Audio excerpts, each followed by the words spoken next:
Muy buenas noches, queridos hermanos. Qué bueno es que podamos estar una vez más en esta escuela de discipulado para los multiplicadores de la gracia. Qué nombre tan bello el que han recibido ustedes, porque es un llamado de parte del Señor a llevar la gracia a muchos lugares, a muchas personas que todavía no conocen del Señor. Y vamos a iniciar con un pequeño momento de oración. Vamos a invocar la presencia del Espíritu Santo. En el nombre del Padre, del Hijo y del Espíritu Santo. Amén. Allí donde te encuentres, vas a pensar en Dios en este momento. Vas a pensar en nuestro Padre Celestial que está en el cielo, en Jesucristo, en el Espíritu Santo de amor. Y vamos a llamarlo a Él para que venga, que nos asista en este momento de formación.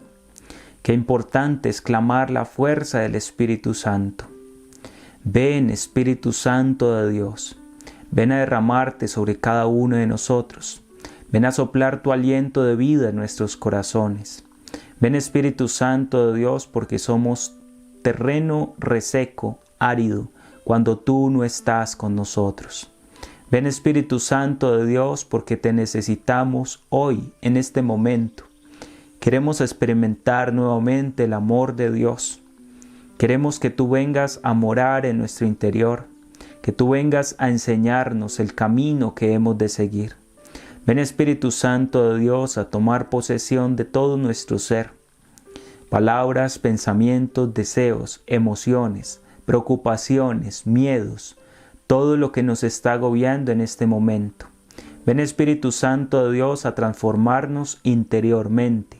Ven, Espíritu Santo de Dios, por medio de la poderosa intercesión del Inmaculado Corazón de María, tu amadísima esposa. Ven, Espíritu Santo de Dios, tú eres la promesa de Jesús, tú eres la promesa del Padre. Ven, Espíritu Santo de Dios, derrámate sobre cada uno de nosotros, como lo hiciste el día de Pentecostés. Ven sobre los corazones que se encuentran más agobiados en este momento. Ven, pasa sanando, liberando nuestra mente, nuestro corazón de todo aquello que nos aparta de Jesús, de todo aquello que nos hace salirnos del camino. Ven, Espíritu Santo de Dios, ilumina las tinieblas en las cuales nos podamos encontrar.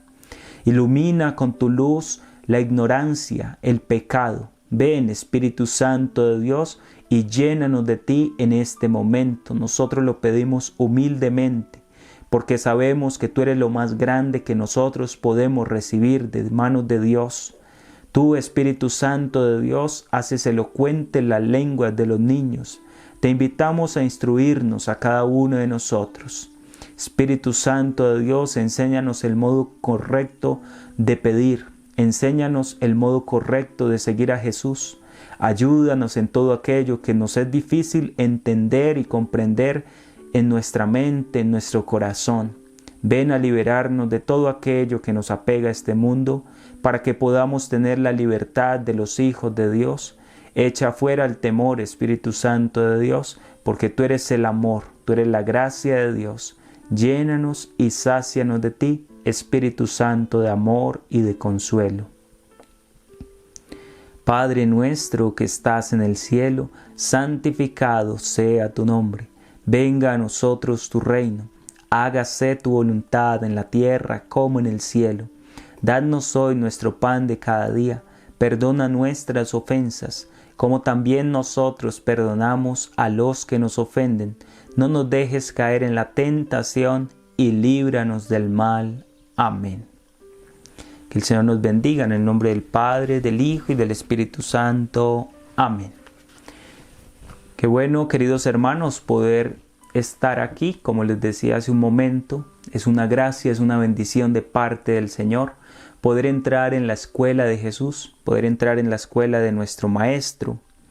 Vamos a leer un texto del Evangelio según San Marcos en el capítulo 4, versos del 35 al 41. Quien tenga la palabra de Dios a la mano, tómela en sus manos y lea el texto sagrado. El Evangelio según San Marcos 4, 35, 41. La tempestad calmada. Dice la palabra de Dios. Este día, al atardecer, les dijo: pasemos a la otra orilla. Despidieron a la gente y se llevaron en la barca, tal como estaba. Otras barcas iban con él. En esto se levantó una fuerte borrasca y las olas irrumpían en la barca, de suerte que estaba a punto de anegarse. Él se encontraba en popa, durmiendo sobre un cabezal. Lo despertaron y le dijeron: Maestro, ¿no te importa que perezcamos? Él, habiéndose despertado, increpó al viento y dijo al mar: Calla, enmudece. El viento se calmó y sobrevino una gran bonanza.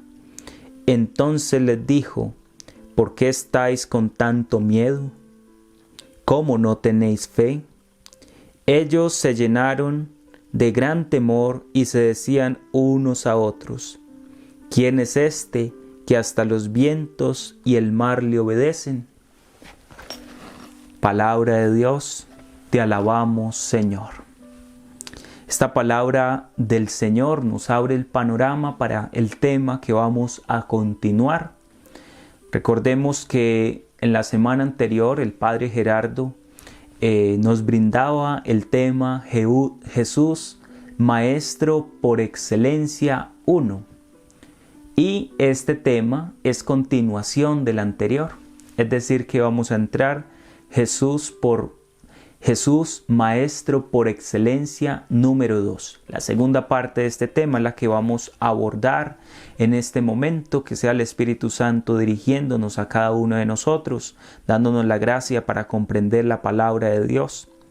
Y si nos fijamos en este texto del Evangelio, cuando los discípulos de Jesús se encontraban en medio de la tempestad, lo llaman como Maestro, Maestro.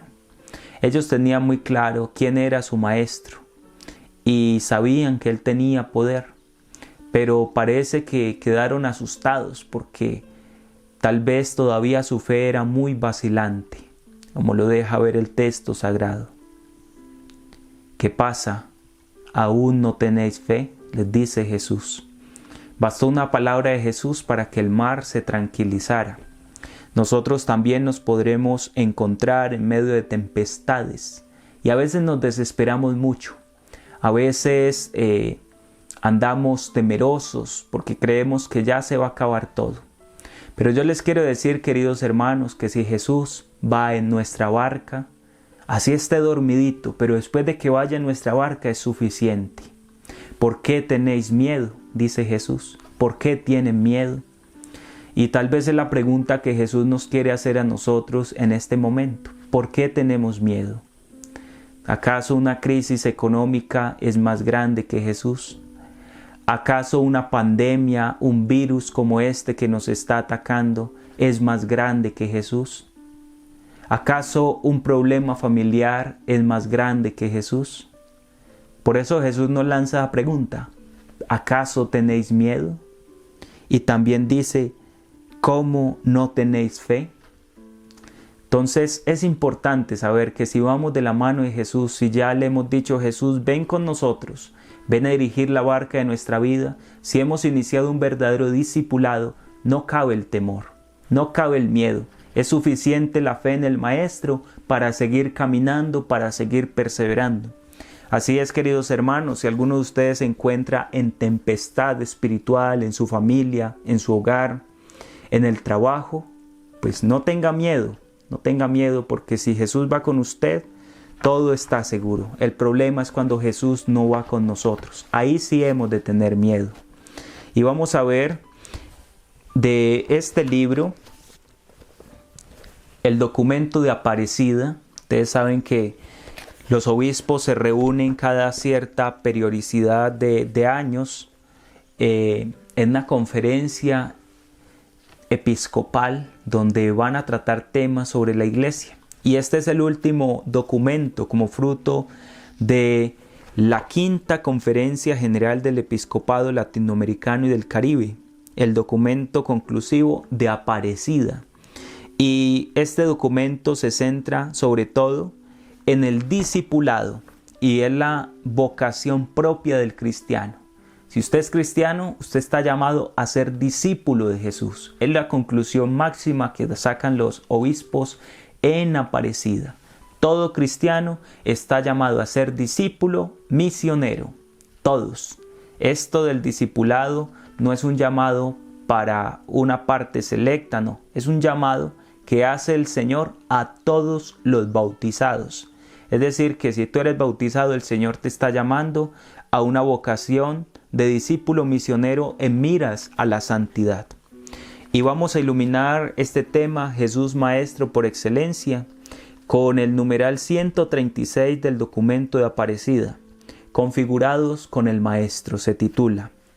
Dice el documento de Aparecida: la admiración por la persona de Jesús, su llamada y mirada de amor, buscan suscitar una respuesta consciente y libre desde lo más íntimo del corazón del discípulo, una adhesión de toda su persona al saber que Cristo lo llama por su nombre. Juan 10:3.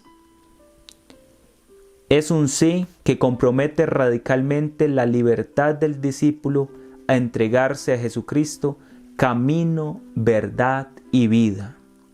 Compromete la libertad del discípulo. Cuando usted inicia un proceso de discipulado, ya no nos pertenecemos a nosotros mismos, le pertenecemos a Jesús. Si decimos ser discípulos de Jesús, pero todavía no le hemos entregado todas las áreas de nuestra vida, si todavía hay áreas de nuestra vida que no hemos dejado iluminar con la fuerza del Evangelio de Jesucristo, pues no somos discípulos auténticos. El discípulo es de tiempo completo o no es discípulo. No existe un discipulado que se pueda vivir por épocas o por momentos. Hoy soy discípulo del Señor y mañana no. Pasado mañana vuelvo a ser discípulo del Señor. No. El discipulado es una respuesta que le damos a la llamada de Jesús que nos la hace por el nombre, como dice el Evangelio. Y esta respuesta ha de ser generosa y compromete toda la existencia, porque es un entregarse a Jesucristo que es camino, verdad y vida, como va a decir Juan 14:6. Es una respuesta de amor a quien lo amó primero hasta el extremo. Juan 13:1. El discipulado es la respuesta de amor que le damos a Jesús. En este amor de Jesús madura la respuesta del discípulo. Te seguiré a donde quiera que vayas. Lucas 9:57. Qué palabra más hermosa. Te seguiré a donde quiera que vayas. Eso lo hace aquel que se ha comprometido con el Maestro realmente, que está dispuesto a seguir al Señor cueste lo que cueste, que está dispuesto a ir tras sus pasos, a ir tras sus huellas, que no tiene miedo a lo que se pueda atravesar en el camino. Lo único que piensa el discípulo de Jesús es en seguirle a Él, como aquellos hombres que le dijeron: Maestro, ¿dónde vives? Y el Señor le responde: ven y lo verás. Si te sientes inquieto a seguir a Jesús, si ya quieres dar un paso más en la fe, en el seguimiento, es necesario caminar tras Jesús, hacer esta confesión, esta expresión de fe: te seguiré a donde quiera que vayas. Entonces, con ese abrebocas que nos da el documento de Aparecida, iniciemos, demos continuidad a este tema. Jesús, Maestro por excelencia, que había iniciado el Padre Gerardo la semana anterior. Él les hablaba un poco de cómo se distingue el hecho de que Jesús es Maestro en relación con todos los otros maestros que estaban presentes en Israel.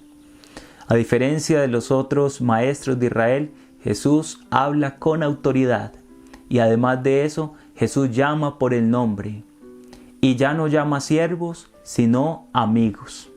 Ese es un poco como el resumen de lo anterior. Y también el Padre Gerardo les hablaba de algunas características fundamentales de Jesús como Maestro. Algunas características, y les hablaba de la primera, el testimonio. Cómo Jesús nos enseña que ante todo hemos de predicar con el testimonio de vida. Vamos a pasar entonces a las otras características de Jesús como Maestro. No tenemos mejor Maestro que Jesús de Nazaret. Y vamos a ver otra característica fundamental de Jesús, y es el servicio. El servicio, la donación que hace Jesús por los suyos. Y se puede decir que es la característica más grande de un discípulo de Jesús. Los discípulos de Jesús se caracterizan por el servicio. Ese servicio que, como vamos a ver más adelantico, va unido estrechamente al amor. Pero un servicio, una donación desde lo íntimo de la persona, un servicio sincero que no busca recompensas, que se da simplemente de forma gratuita. Es el servicio que Jesús nos enseña con su ejemplo. De hecho, va a decir Jesús en Marcos 10, 43 al 45. Él mismo dice, yo no vine a ser servido. ¿Qué nos dice Jesús? Yo vine a servir. Y si Jesús, que es el Maestro, no vino a ser servido, sino a servir, pues precisamente a cada uno de nosotros nos corresponde la vocación de servir también. Entonces es un llamado que nos hace Jesús al servicio. Y Jesús va a manifestar el servicio como el modo divino de reinar. Jesús reina a través del servicio. Jesús es un rey, como lo habían profetizado con anterioridad aquellos hombres inspirados por el Espíritu Santo. Un rey que se va a sentar en el trono. Pero el trono de Jesús, el reinado de Jesús no es como los reinados de este mundo, donde se ve el poder y la humillación hacia los más débiles. No, el reinado de Jesús es un reinado en el servicio. Es lo que nos dice y nos deja ver la palabra de Dios. Jesús se pone a los pies de los menos dignos y de los indignos para lavarles el alma y el cuerpo. Jesús nos enseña a lavarle los pies a aquellos que son menos dignos. Jesús se hace pequeño delante de aquellos que lógicamente son inferiores a Él, sus discípulos, sus apóstoles, y les lava los pies. Es el signo del servicio que Jesús nos enseña a vivir y encarnar a cada uno de nosotros. Ya lo decía la Madre Teresa de Calcuta, quien no vive para servir, no sirve para vivir. Quien no vive para servir, no sirve para vivir. La vida cristiana consiste en servir a los demás, consiste en sacrificar nuestra vida por el bien de los otros, consiste en trasnocharnos por el otro, consiste en sudar, en derramar incluso lágrimas por amor al otro, para que el otro esté bien. Es el signo que nos enseña Jesús.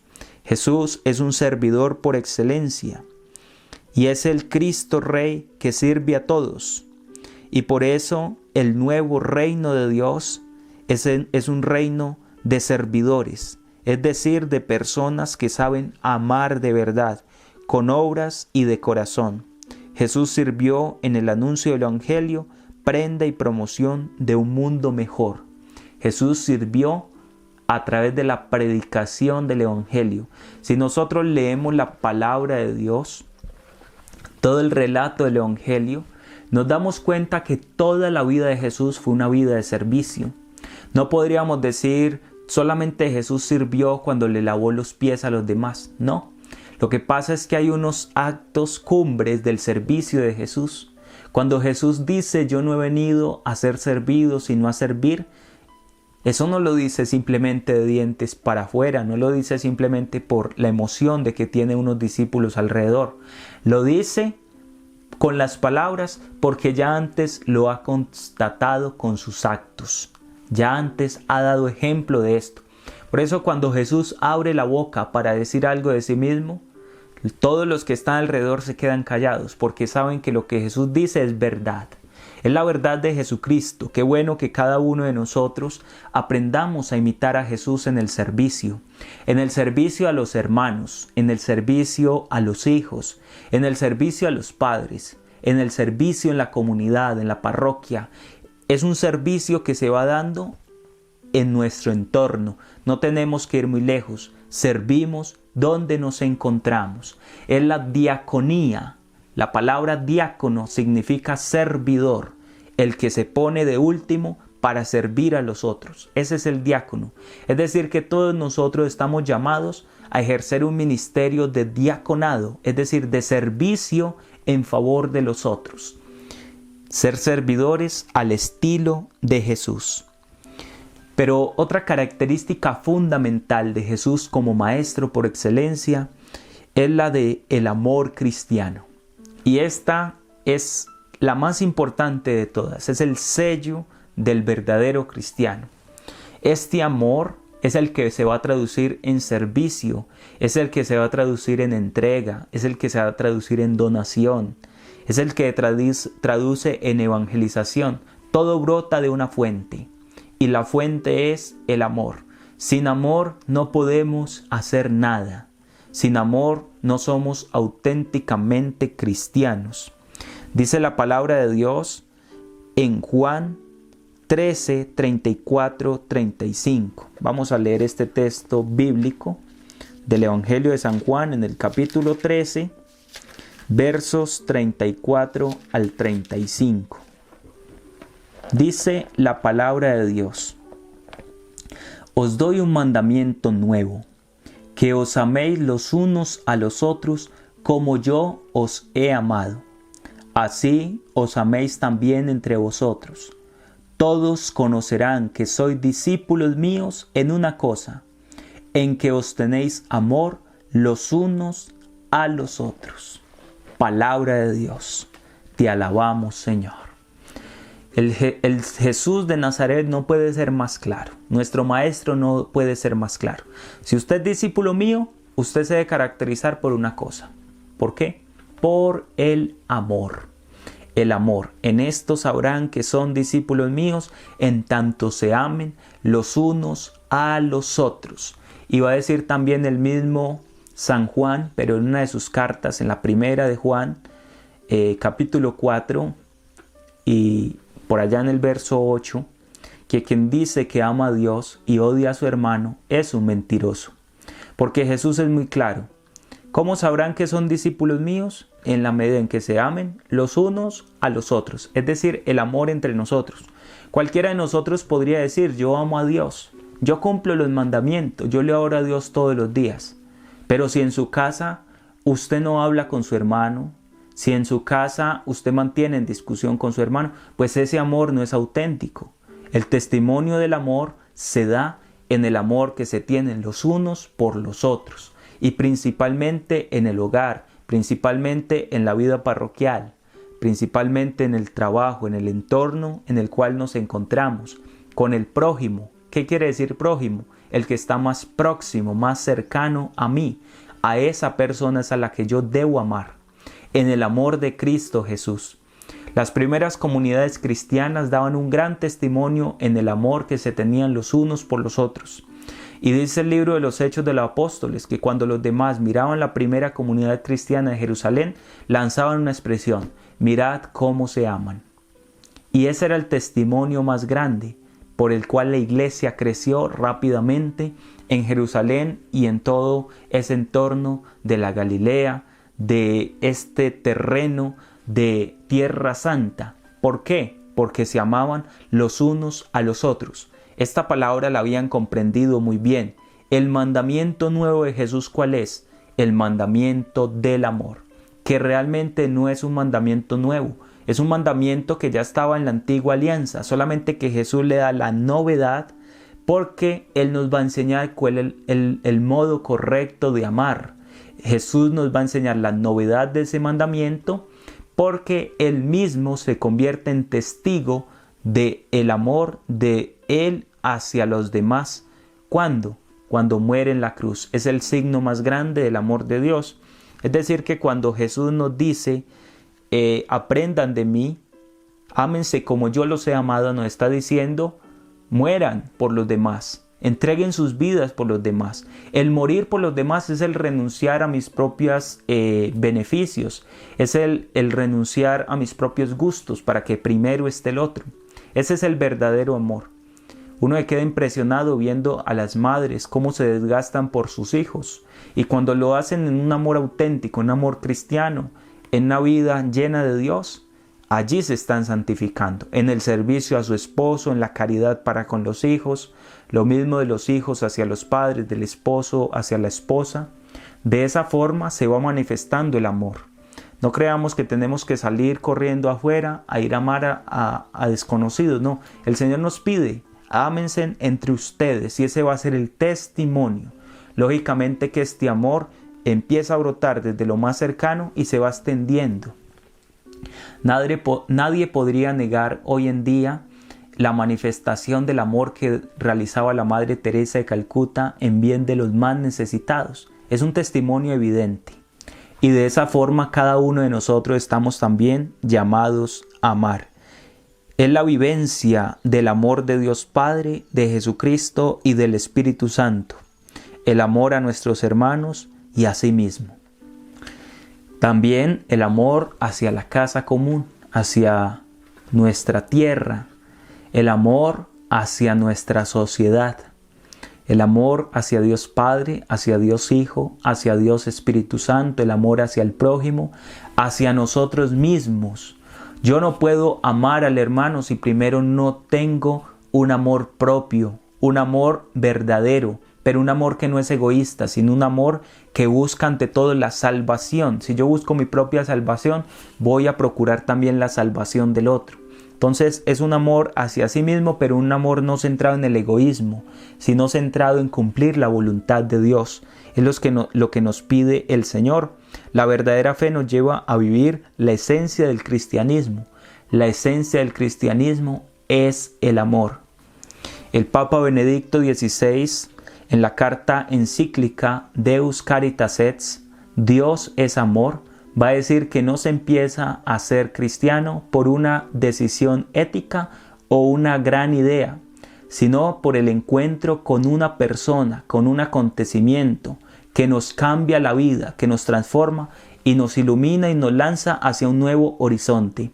Es necesario tener un encuentro con el amor de Jesús. Es necesario para poder amar a los demás.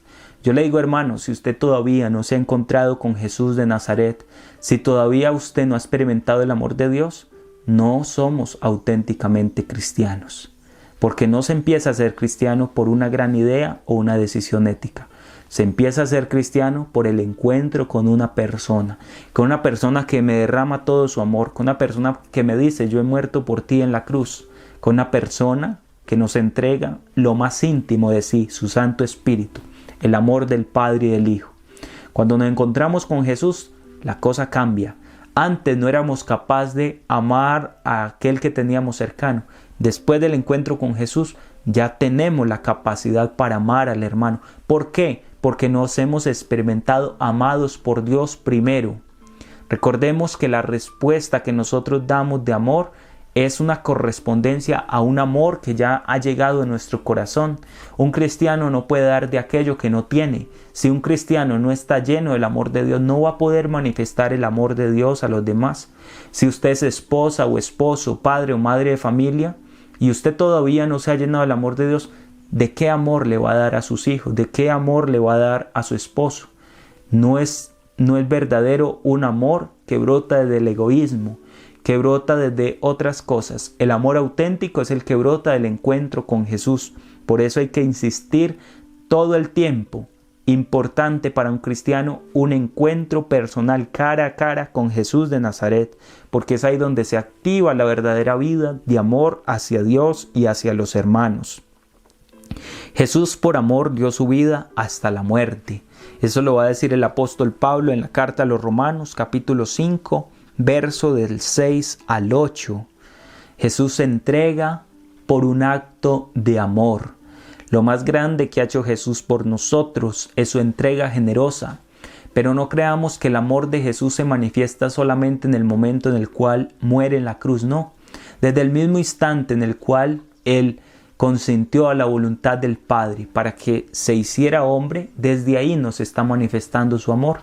Nosotros cuando celebramos la Navidad sabemos que la expresión de la cuna, la mula, el buey, los Reyes Magos, ese espacio de pesebre, nos manifiesta a nosotros la cercanía de Dios, el amor de Dios que se abaja y llega hasta nosotros.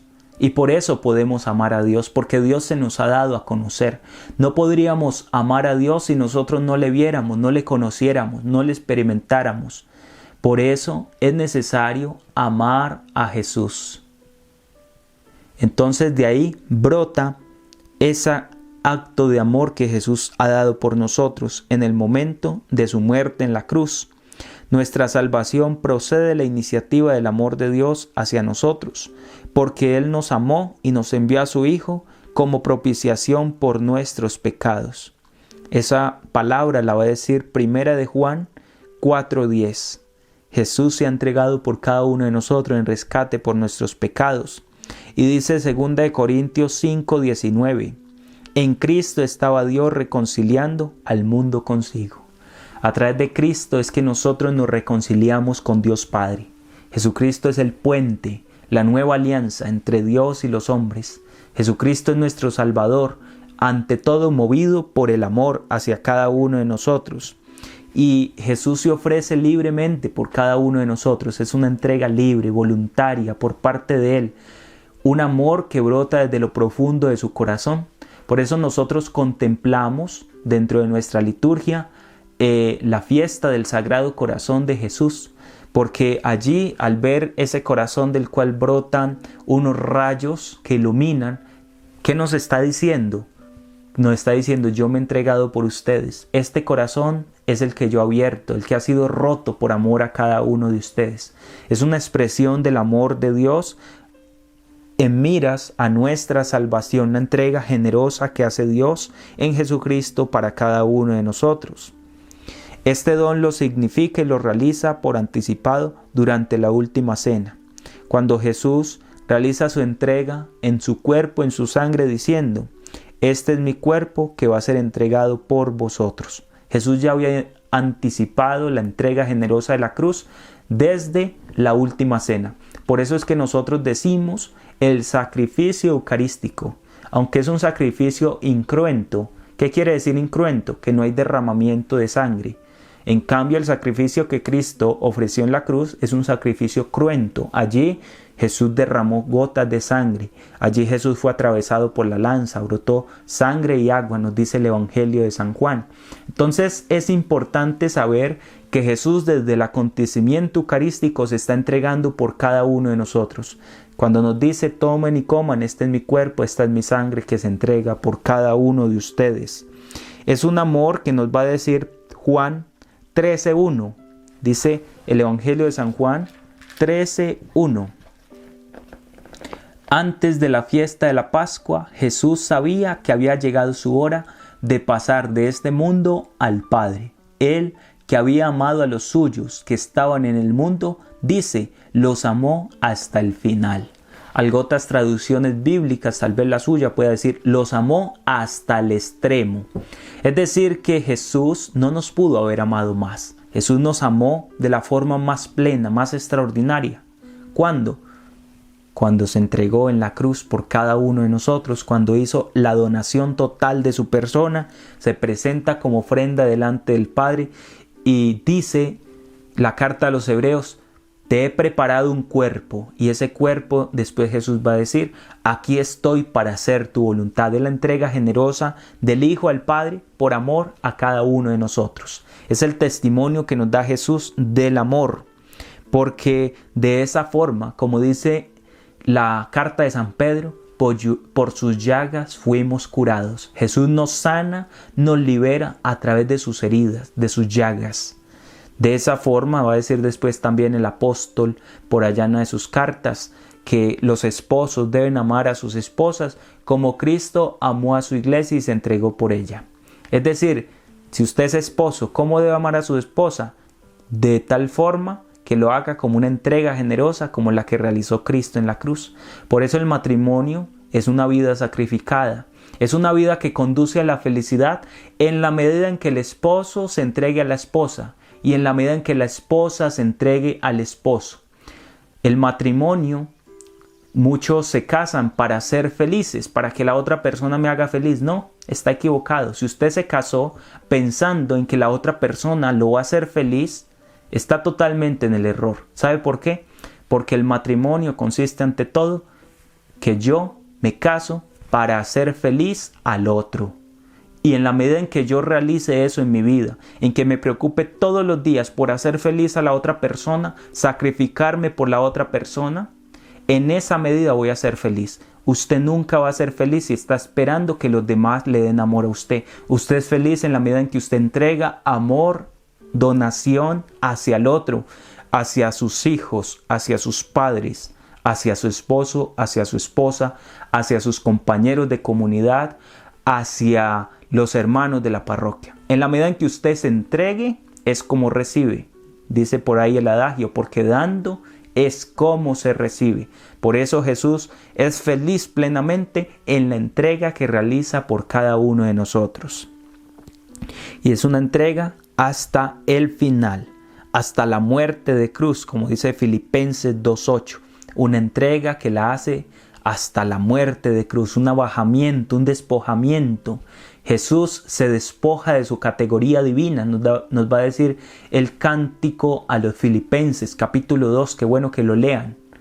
Vamos a mirar si lo podemos leer por acá, el cántico a los Filipenses, porque me parece que es fundamental para cada uno de nosotros descubrir cómo Jesús es el que nos enseña a nosotros cómo hemos de entregarnos, una entrega generosa. Filipenses en el capítulo 2 dice,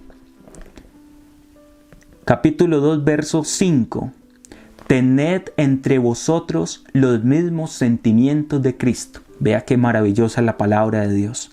Tened entre vosotros los mismos sentimientos de Cristo. Nosotros estamos llamados como discípulos a ser imitadores de Jesús. Y vean cuáles son los sentimientos de Cristo. Los va a describir el apóstol de una manera muy hermosa. Dice, el cual siendo de condición divina, no codició el ser igual a Dios, sino que se despojó de sí mismo, tomando condición de esclavo, asumiendo semejanza humana, y apareciendo en su porte como hombre, se rebajó a sí mismo, haciéndose obediente hasta la muerte y una muerte de cruz. Vea, la entrega, el despojamiento. Esto es lo que se llama en griego la kenosis de Dios. El despojarse, el bajarse, el hacerse pequeño. ¿Y qué nos dice el apóstol? Tener los mismos sentimientos de Cristo. ¿Por qué no somos felices? Porque no tenemos los sentimientos de Cristo. Porque nosotros no aspiramos a cumplir el mandamiento del amor.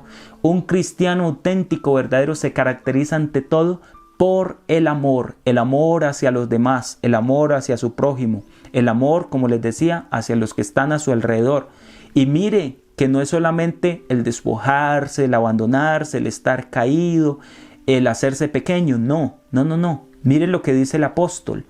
Por eso Dios lo exaltó y le otorgó el nombre que está sobre todo nombre, para que al nombre de Jesús toda rodilla se doble en los cielos, en la tierra y en los abismos, y toda lengua confiese que Cristo Jesús es el Señor, para gloria de Dios Padre.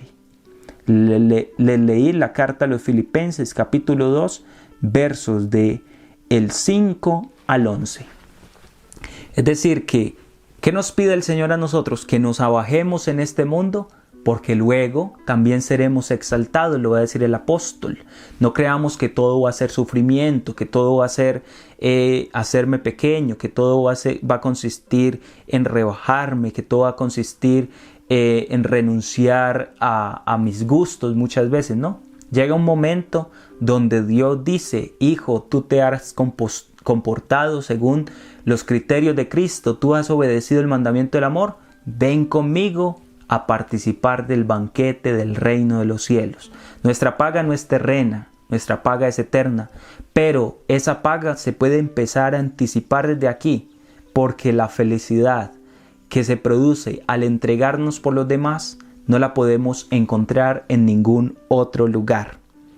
Y aquí hay un punto que es muy importante que tengamos en cuenta. El amor cristiano, para que sea auténtico, se manifiesta en el perdón. En el perdón se manifiesta el amor cristiano. A veces decimos, amar a Dios, pero odiamos al hermano. No somos capaces de perdonar al hermano. Y hay personas que llevan 15, 20 años odiando a su papá, odiando a su mamá, odiando a su hermano. A veces nos damos cuenta de esto y eso suena hasta escandaloso, pero hay personas que mueren sin nunca perdonar a sus seres queridos. Qué cosa más contraria. Y muchas veces mueren diciendo ser cristianos. Pues no es verdad. El cristiano es el que ante todo manifiesta el amor perdonándose mutuamente los unos a los otros. Todos los días lo decimos en el Padre Nuestro. Perdona nuestras ofensas como también nosotros perdonamos a los que nos ofenden. Es necesario que nosotros aprendamos a perdonar. Hace parte de la esencia del cristianismo, el amor, y ese amor que se manifiesta en el perdón. Jesucristo no solamente practicó el amor, sino que no solamente lo predicó, sino que lo practicó. Jesucristo nos enseña a perdonar a los demás. ¿En qué momento? Sobre todo en la cruz. ¿Recuerdan esa palabra de Jesús en la cruz? Padre, perdónales porque no saben lo que hacen. Aún en la cruz Jesús continúa perdonando. Y en su camino en esta tierra durante esos 33 años aproximadamente, durante toda su vida, perdonó a aquellos que le ofendían, a aquellos que le causaban males, a aquellos que lo querían crucificar. A todos los perdonó. Y esa máxima del perdón de Dios se muestra sobre todo en la cruz. Padre, perdónalos porque no saben lo que hacen. También, por otra parte, ese amor cristiano se manifiesta en la caridad.